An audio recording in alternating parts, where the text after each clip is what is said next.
What's up, people? All right, as you can see from the thumbnail and the title, don't get freaked out. It's nothing major. We have to get some work done on Friday. I mentioned this a week ago while I was at Dunfab Motorsports, and they were doing the oil change. We noticed that the rear diff seal is starting to sweat. It's not leaking, it's not dripping down, but it is starting to bleed or sweat through. She's still full. The diff is still full. She's never been down, but it is starting to, you can see that the seal is starting to go bad. So we're going to attack that this Friday. A couple other things I want to do on Friday. They're going to install new NGK spark plugs for me. All 16 have to be swapped out. It's so I talked to Josh at HHP, and it's either 10,000 miles or a year. Well, it's been a year. I think it's been close to a year. I don't know. It's close enough that I'll feel better about getting it done. So, new plugs. Forgot during the oil change to swap out our air filter. So while they have the car and doing that, they can throw the filter on that I just got picked up for the leg maker intake. And the rear diff, they've got, well, I forget what he had to order, rear shaft seal or something, drive shaft seal. There's definitely a seal, and can't think of the name of it, the stuff that goes in the actual bolt as you're putting it in. That stuff seems to be failing. It's a pretty common thing. So with 49,000 miles on the vehicle, it's time to address it before it actually becomes a problem. So they're going to open it up, reseal it, make sure everything is good to go, and then make sure the fluids are topped off. It was a good thing that we caught it when we did, but I spoke about this last week. That's Friday, so I'll get pictures and video and show you the whole process from those guys. And then May 24th, I have another dyno day at HHP. Now, I did also mention this recently, and I'll probably mention it later if I go live, that there are a couple things I want to do. So yesterday we had our big Jeep SRT Trackhawk meet, and I'm on the fence about selling this now.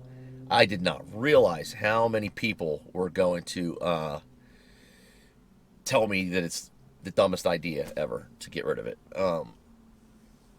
I was already on the fence about getting rid of it, but I really did want to go back to like the Wrangler Rubicon type platform that years ago I used to do stuff like that, and I'm trying to think of a way to incorporate both. I don't know if I'm going to be able to do that. We'll worry about that down the road. I think I'm keeping the Hawk. I said this yesterday. I have to let these two gentlemen know that are serious buyers that reached out to me that at this time I don't think I'm ready to sell. I was all gung-ho about it. I built my Rubicon online. Same color, just because I love the gray. Big old 35-inch tires. I'd probably go bigger. I don't think I'm ready to part with this yet. So, knowing that, and I spoke to Josh W at HHP and set up a dyno day where, so here's the thing. We're tuned on 93 pump and MS-109. Now, on the 93 pump, she makes 761-ish. So let's just say 760. The extra one doesn't really matter. So 760 rear-wheel horsepower on that dyno jet. That's great. That's a lot of power. It's a lot of fun to drive on the street. At the track on MS-109, she makes 880. That's pretty darn good for what we have. We could push it more and get into the 900s with everything we did with the cam, the built motor, the ported heads, the ported snout. We are catted with high flow cats, so we don't want to max the range on the cats. And, we're not corn oil yet. We're not on E85 yet.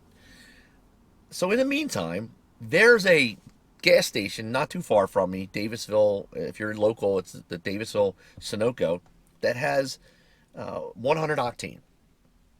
It's a little bit different than 93.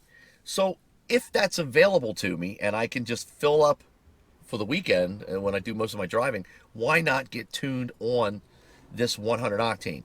I'm also on a very rich street tune. We want it to be real safe, but I think it's time to lean it out a little bit, go the extra degree or half a degree in timing to get it a little bit more even. I don't beat on it. I don't, we don't track it hardly ever. So, I mean, I can count on my two hands how many times I've tracked my vehicles in the last 10 years, literally. It's more of a hobby. But on the street, I want to have a little bit more power for a little bit more fun. So our plan is, I got to talk to Josh about a couple of things I don't want to disclose yet because I don't want to get your guys' hopes up. The retuning for the Sunoco 100, that's going to happen. And just to look at the vehicle once over, we're going to take it out on the street and do some rips and see if everything is smooth.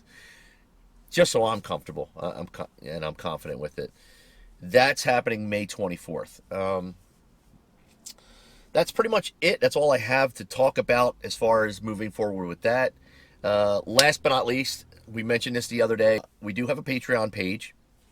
If you'd like to support the channel, you can click that link and follow all the instructions there. That is down in the description of this video. If you have any questions for us, I've been getting messages since I put up the Jeep meet yesterday. We started a Jeep SRT / Trackhawk group. It's unofficial. We don't have an official name or anything yet, but it's all Jeeps. We get together. The primary focus is to get together once a month to go out to eat. So we pick a restaurant. We pick somewhere where we can get out on the road and drive, go sit down. We sit inside this restaurant for a couple hours, eat, BS, then go outside and talk cars for a little while. But the primary focus is on the food. This past Saturday, we did Mission Barbecue in Northeast Philly. I mentioned that yesterday. Great time.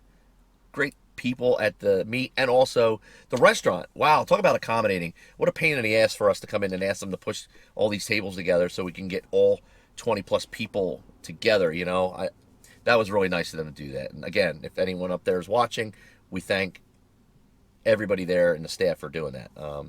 I know that could be a real pain in the butt when a large group comes in, but we really appreciate that.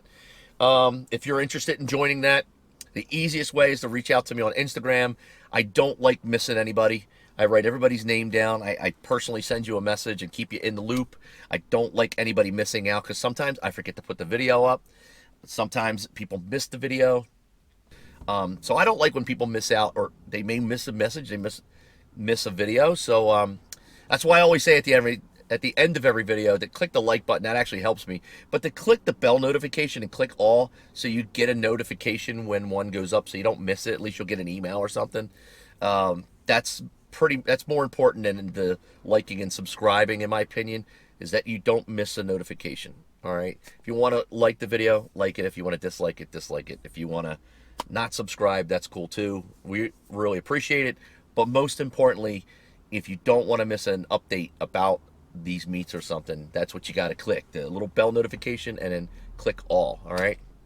Those are our plans. Any questions, drop me a comment down below. Before you go, do me a favor, click that like button, click that little bell notification. Don't forget, check out our Patreon link, click the subscribe. Last but not least, you guys and girls all be safe. That's all I got. I'm out.